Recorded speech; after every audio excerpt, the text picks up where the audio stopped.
Yang namanya kereta cepat itu jangan dihitung untung dan rugi. Bagaimana kita bisa mengembalikan utang sementara setiap tahun rugi terus, dan ini akan terus rugi, bayangkan setiap tahun 4,1 triliun. Kan ini hal-hal yang sudah saya ingatkan. Ya Pak Jokowi nggak mau tahu, nggak mau dengar saya dan Pak Jonan. Kan Pak Jonan dipecat, saya dipanggil ke istana dan saya sudah jelaskan bahwa ini mahal sekali, tidak bisa dibayar. Tapi Pak Jokowi ngotot bisa, karena saya tanya, ini ide siapa sih Pak? Ide saya. Nah sudah. Dan hitungan saya, kalau nggak ada MRT, nggak ada LRT, nggak ada kereta cepat, itu kita kehilangan setiap tahun karena kemacetan itu 65 triliun. Kalau Jabodetabek mungkin sudah di atas 100 triliun.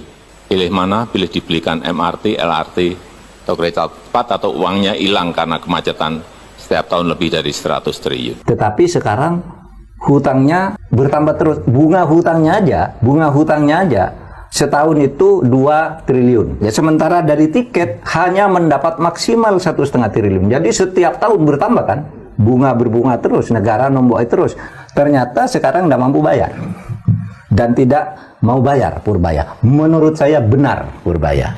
Ini masalahnya sangat memberatkan bangsa. Kita membangun itu menghilangkan pembangunan untuk rakyat yang lain kan. Hanya disedot untuk ini. Nah ini yang harus diteliti karena ada dugaan markup. Dugaan markupnya gini Mas. Itu harus diperiksa ini. Uang lari kemana? Menurut perhitungan pihak Indonesia, biaya per 1 kilometer kereta wus itu 52 juta US dollar. Tapi di Cina sendiri hitungannya 17 sampai 18 juta US dollar. Naik 3 kali lipat kan? Ini yang naikkan siapa? Uangnya kemana? Naik 3 kali lipat, 17 juta US dollar. Ya, dolar nih. Amerika, bukan rupiah. Per kilometer menjadi 52 di Indonesia. Hitungannya hati-hati. Kereta cepat itu per kilonya 780 miliar rupiah. Saya apa? Karena saya tiap hari ke lapangan. Selalu yang saya tanyakan standar per kilometer itu berapa? Itu markup.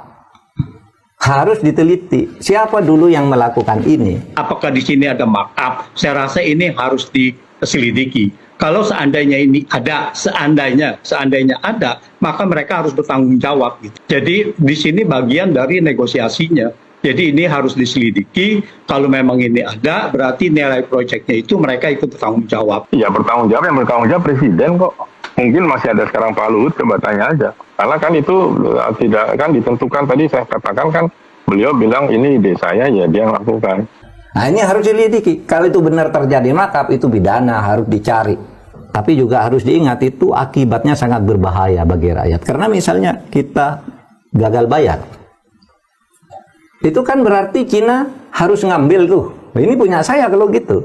Tapi kan tidak mungkin ngambil barang di tengah kota, gitu kan? Pasti dia minta kompensasi ke samping, misalnya Natuna Utara. Oh, okay. Karena itu pernah terjadi ke Sri Lanka. Sri Lanka juga melakukan kayak gini, ya membangun pelabuhan, tidak mampu bayar, pelabuhannya diambil sampai sekarang oleh Cina karena Anda tidak bayar. Gitu. Ini kan bisa minta Natuna Utara yang sedang konflik. Yang sedang konflik. Ya, di memang tengahnya dari dia ada konflik, terus di sini kan bisa merambah ke kita. Kalau merambah ke kita ini masuk ke daerah kita yang tidak masuk dalam konflik. Di Natuna Utara itu yang tidak masuk dalam konflik misalnya, lalu membangun pangkalan di sana selama 80 tahun. Ini mau diapakan? Kalau betul nanti sampai misalnya Natuna Utara diambil. Ini kekhawatiran Pak Mahfud ya. Jangan sampai itu terjadi ya. Atau satu wilayah diminta sebagai kompensasi. Itu adalah pelanggaran terhadap ideologi dan konstitusi. Karena di dalam tujuan negara kita dari konstitusi itu melindungi segenap bangsa dan seluruh tumpah darah Indonesia. Kalau sampai ada satu wilayah diambil karena kita tidak punya bayar dan karena kelalaian kita dalam hitung, berarti 1 meter tanah pun diambil negara asing, itu melanggar konstitusi. Saya juga sudah ingatkan bahwa ketika Sri Lanka tidak bisa bayar utang pelabuhannya diambil dan jadi pangkalan militer Cina di sana. Nah kalau ini nanti tidak bisa bayar, apa Cina mau ambil? Enggak, mungkin Cina akan saya minta pelabuhan di Natuna misalnya. Apa kita mau katakan? Kan ini hal-hal yang sudah saya ingatkan dan lalu kejadian. Terus gimana? Nah terus bagaimana ke depannya? Sudah kusut. Saya sebenarnya sudah malas ngomong karena saya sudah ingatkan betul waktu itu semua pihak hati-hati.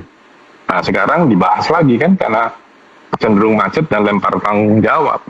Menurut saya ya kalau UMKM nggak akan bisa. Nah, karena Dalantara sudah ngambil dana, menurut Pak Menteri Keuangan sudah ambil dana seluruh dana BUMN, ya BUMN yang bayar, jangan APBN. Saya setuju itu.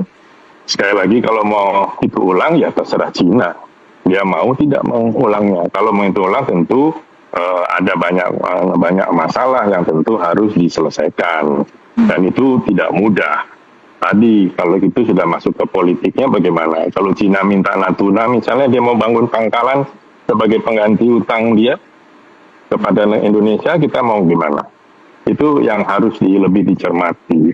Karena memang yang menghitung ya kalau di cost overrun itu ya Cina kan bilang lah lo butuh ya udah mau nggak take it or leave it gitu. Dulu pada awalnya ya rencana kereta api cepat yang kemudian bernama WUS ini adalah perjanjian G2G, government to government, antara pemerintah Jepang dengan pemerintah Indonesia. Disepakati pada waktu itu berdasar hitungan ahli dari UI dan UGM itu bisa dibangun dengan bunga 0,1% dengan Jepang. Tiba-tiba sesudah Jepang minta kenaikan sedikit gitu, oleh pemerintah dibatalkan, dipindah ke Cina dengan bunga 2%. Tiba-tiba 2% dengan overrun, pembengkakan kemudian menjadi 3,4% yang terjadi itu.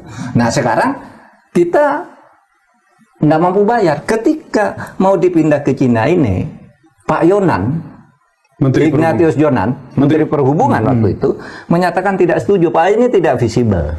Kata Pak Yonan. Kata Pak Yonan. Pak Yonannya dipecat. Diganti kan? Sudah itu dia manggil ahli, namanya Agus Pambagio. Presiden manggil nih. Pak Jokowi? Iya Pak Jokowi. Sesudah mecat Jonan, dia ditanya, Pak Agus gimana ini? Pak ini tidak visible, rugi negara.